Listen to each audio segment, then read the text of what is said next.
All right, welcome everyone. We're Semblance of Sanity. I'm Caleb. I'm Jacob. And we're here for Wonder Egg Priority, episode 10. Last episode was Last a thing. episode got things into the conspiracy territory, Yep. but then things were actually sinisterly kind of set up in a curious way. Yeah, basically we can't trust Nehru's assistant secretary lady. Because they're involved with the two people who are like the overseers of the whole, Wonder Egg thing. Which might be tied to some sort of government conspiracy type thing and whatnot, and okay, crazy shit's going down. Yeah, exactly. So, all right. It got a little weird, but I think this is more just set up for what will be the kind of the finale. Right, exactly. Last episode was chaos, basically, so this would be where maybe they can take that chaos and make a little bit more sense.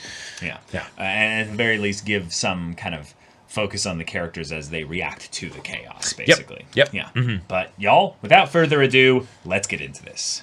All right, everyone, now be sure to go check out the reaction portion of the video in the description below, then come back here for the discussion.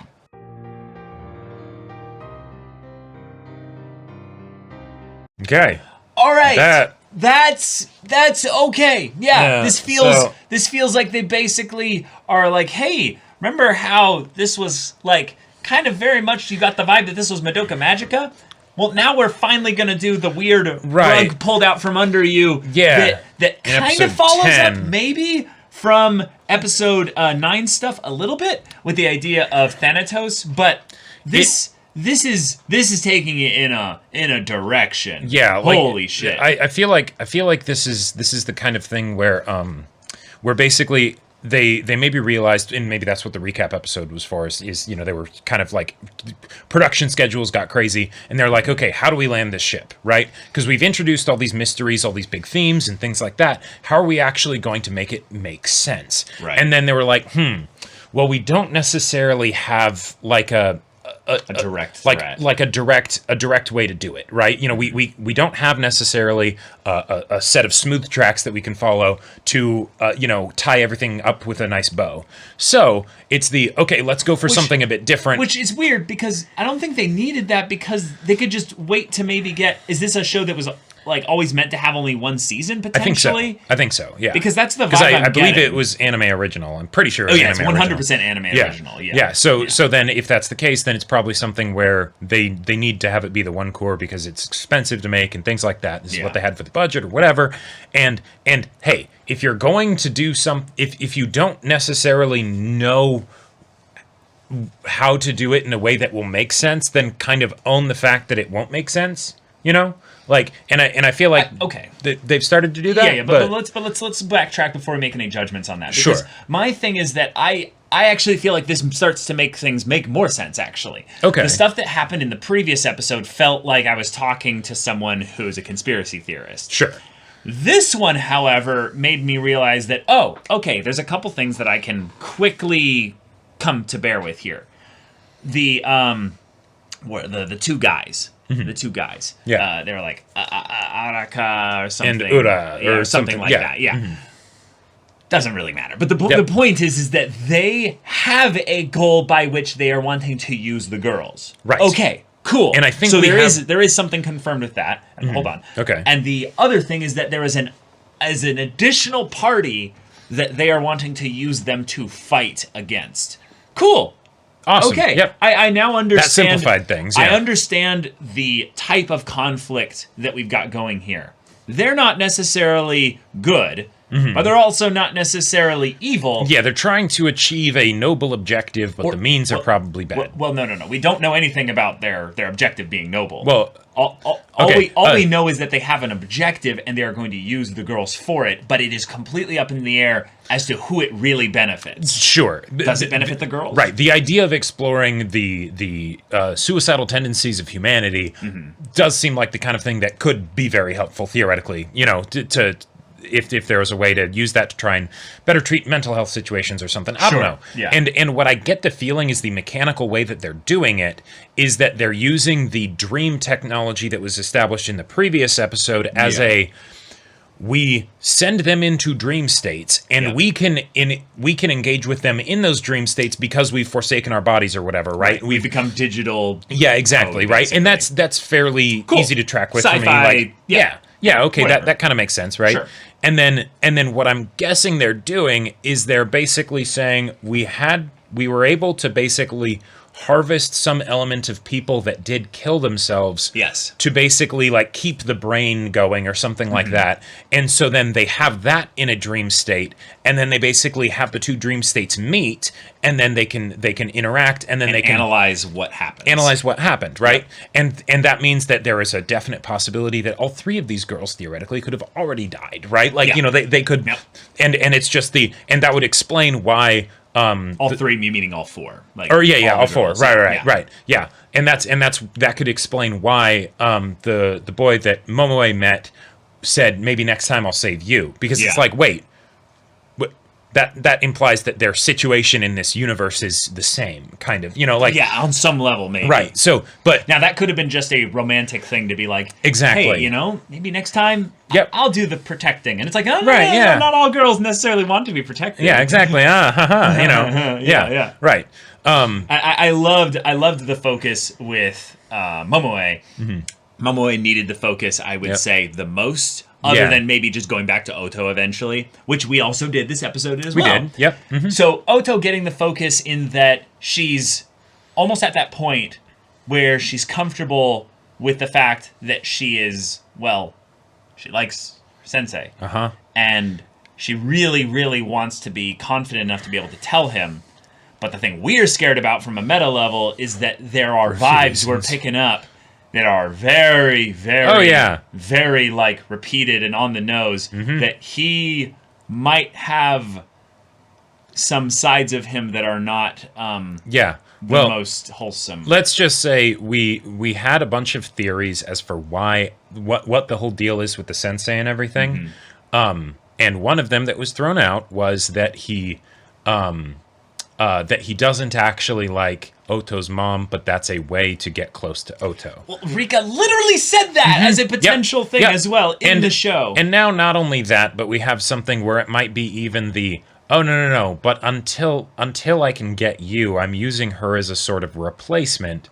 Because you guys look close enough alike. Right, and I did a painting, apparently, that won an award, which, okay, so, the idea that it's like, okay, yeah, he won an award for a painting, cool. But usually when I would think then that would mean that since art is a very emotionally based thing, that would be also one of the pieces that was not necessarily the most important to him, but one of the more important pieces to him. Yeah. Because then there'd probably be more effort put into it, and right? hold on, you're talking about the Koito piece, right? No, I'm talking about the Oto piece. The Koito piece was the one that, that won the thing. Yep. Right, okay, but that's still kind of... Yeah, don't conflate the things. Yeah. I think I know what you're getting at with that. It works still either way because it's a part of the gallery. Right, exactly. Yeah. Yeah, and the idea that it's like, oh, I'm going... Regardless of what happened with Koito, right? A teacher that's like, I'm going to do a painting of one of my students. As if they're all grown up. As if they're all grown up. And the context within how the painting was done definitely had more than a neutral tone to it. Yeah, that's a problem. And this is also in the episode where we introduced the idea of a sensei not being a good teacher and using their position in power to rape the boy that went to them for help. And okay. Yeah, we'll do this all in the same thing. I'm reading what you're putting down here, Wonder Egg Priority. Yeah. And it's making me very uncomfortable. Yep. Now, okay. In the conflict side of things, though, things feel like we've gotten now a full picture of what the reward is now for them doing this, right? Right. It seems to be that basically, it's framed in such a way as the other person passes on, but I get the feeling it's the point of the, okay, maybe we've gotten all the things that we can garner from this person's death. They've outlived their usefulness as a test subject, basically. And so there you go. Yeah, and they never maybe became a warrior of Eros or right, and or something and like maybe that. it's something where it's like, oh, we were only able to like keep them in the dream state or whatever for a little bit, so we basically give them one last fleeting moment to interact in this dream world before their body finally dies or whatever, and so that's kind of like the most that they are able to give to these girls as like a reward, you know. Okay, question. Do you think then that they don't have any actual interactions anymore in the real world? Because I'm leaning against that because of the sensei. Yeah, because of the teacher, I think that they still do. They're all still alive. But the you mentioned this in one of the early discussions, but the fact that we don't see them anymore, and we saw it for Oto once. Yeah. And it was very trippy as far as how she gets into this other world. And we haven't seen it for any of the other girls, and we haven't seen it since. And given the fact that they're establishing that there's some kind of weird muckery going on, because if they're going for the scientific explanation, right? Yeah. Even if it's some sort of pseudoscience as a way to connect to the supernatural that has existed this entire time, which could be what they're going for. Yeah, because it definitely feels like they're going to go for the idea of the power of love and friendship and connection and all that, defeating basically this darkness that is within all of us that desires to end. Yeah, life. It's the classic struggle of humanity, right? Or is afraid of death specifically.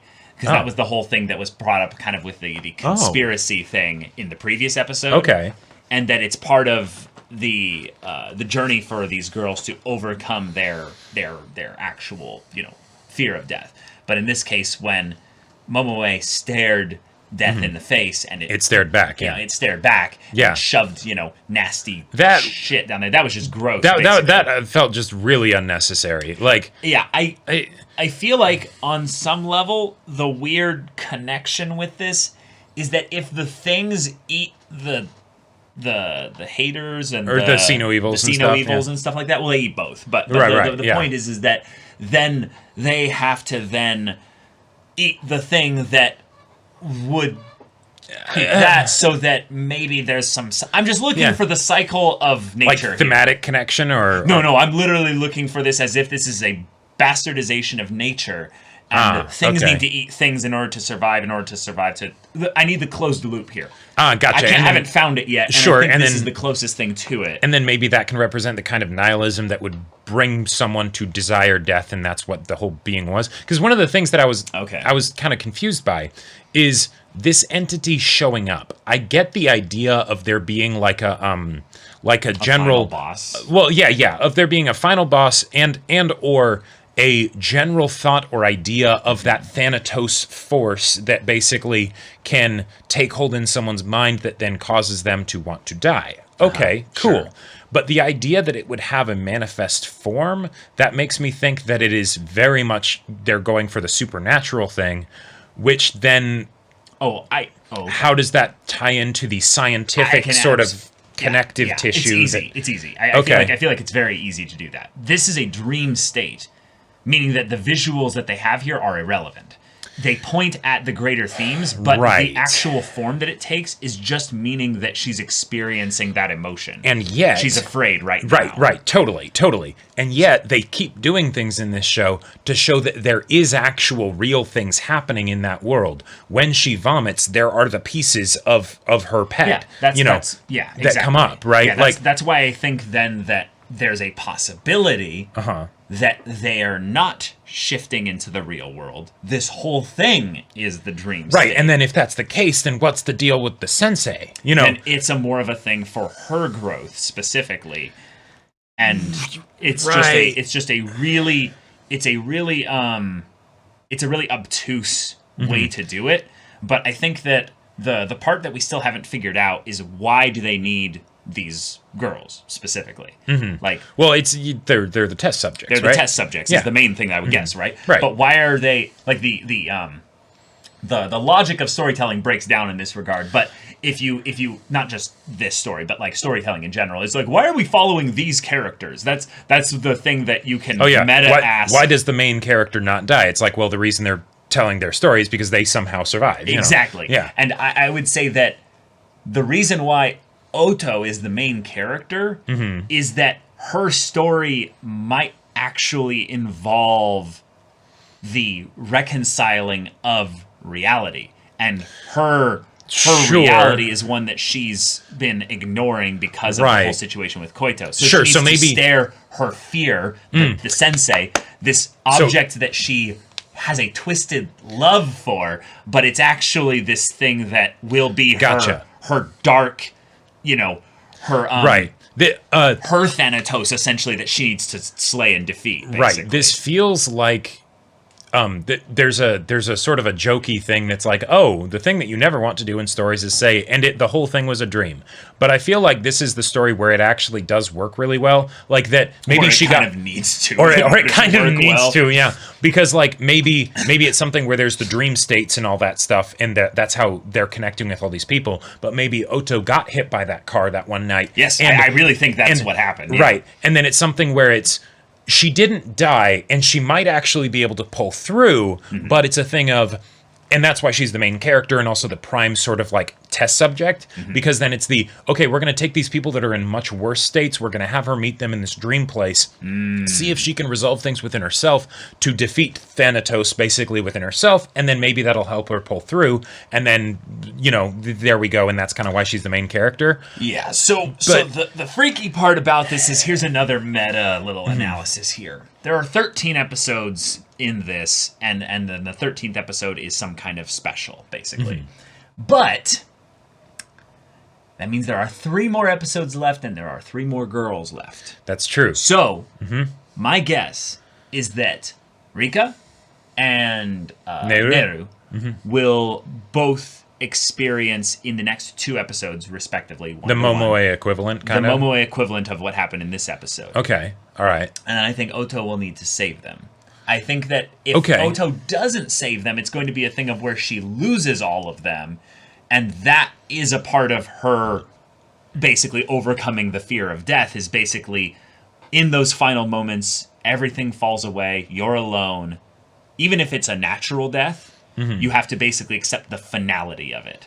So I almost feel like there's a fourth wall level, like full-on meta break they could do with the kind of it's all a dream kind of thing, or this was all a story conjured up by you that your brilliant, curious little mind basically came up with in order to find some love or some goodness. Yeah, in this your humanity or your survival instinct was trying to search for something so that you could hang on or something like that. Yeah, and it brought maybe these girls from their respective dream states, and that's the thing is I feel like if they don't rein it in a little bit really soon, it doesn't really matter what our theories are, because it's just gonna get so wacky. I feel like the show has to choose between these two things right now, and I don't necessarily like the decision that seems like they're making. Do they want it to have some kind of connective tissue and make sense, like internal consistency and stuff, even if it's outlandish and extreme, or do they want it to be satisfying? And I feel like at this point they've kind of split the two far enough apart that they can't have both. Sure. And they're going for we're going to try and give some semi-logical explanation to it, even if it's trippy, so that way we can say, haha, it's a full set piece. My way that it can still be satisfying, though, is that they seem to be going into the actual character arcs, at the very least, of Momoe here, and having a little bit of closure.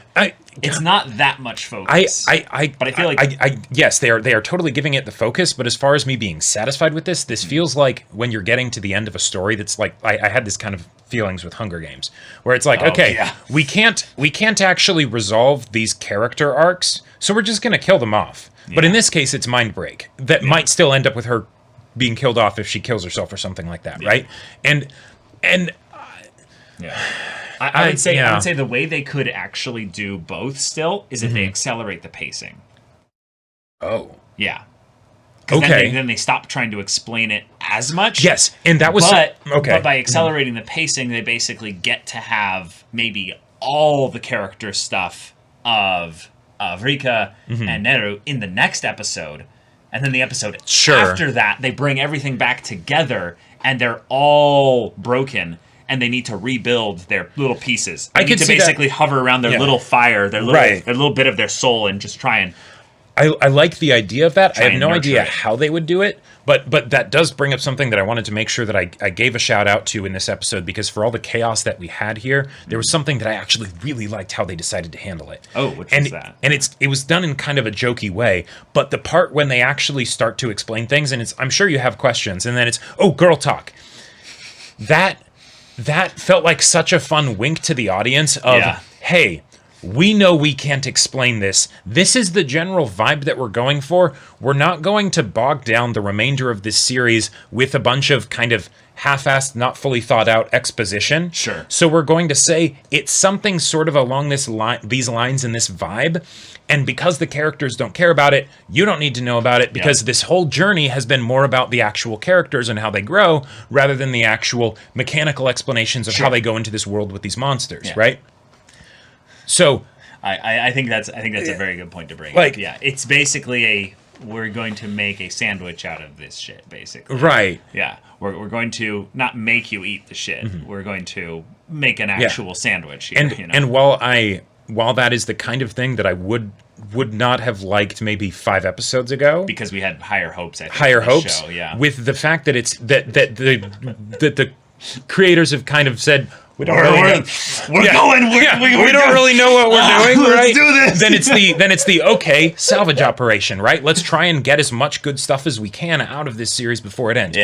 Because I'm very much of the opinion that, like, just because a series has a bad ending or an unsatisfying ending, that doesn't undo all of the cool stuff that maybe you had up until that point. It can be kind of disappointing because then you can be like, oh, okay, they didn't know what they were doing, so there wasn't necessarily all this extra, like stuff beneath the surface, maybe. But it was still a great show for what we had up until the recap episode. I gotta say, I've rarely heard you talk about that in terms of stories where I was like, hey, but the ending was shit, but like the journey was great, yeah.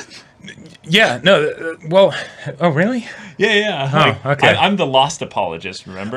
Totally, yeah. And Lost is one of those ones where I don't know. That's a whole other bag of worms. Exactly. But okay, I think this is a decent step. Let's see what happens next episode, though. So right, it's more of like almost morbid curiosity to see how they decide to take this show, but I still do want the characters to have their like resolutions and things. Same. So y'all, thank you so much for watching this episode's reaction and discussion. If you want to see the next episode's reaction and discussion right now, though, go check out the link in the description below for our Patreon. You can get an early access there. You can watch full-length timer reactions there, and all this comes with Discord access, so you can chat with us in the community there about this show, about anime in general, and also be sure to check out our Twitch channel. We stream every weekday. The info's in the description. Yeah, so if any of that interests you, we'll see you there. But until then, we're Semblance of Sanity. I'm Caleb. I'm Jacob. And we'll see you all next time.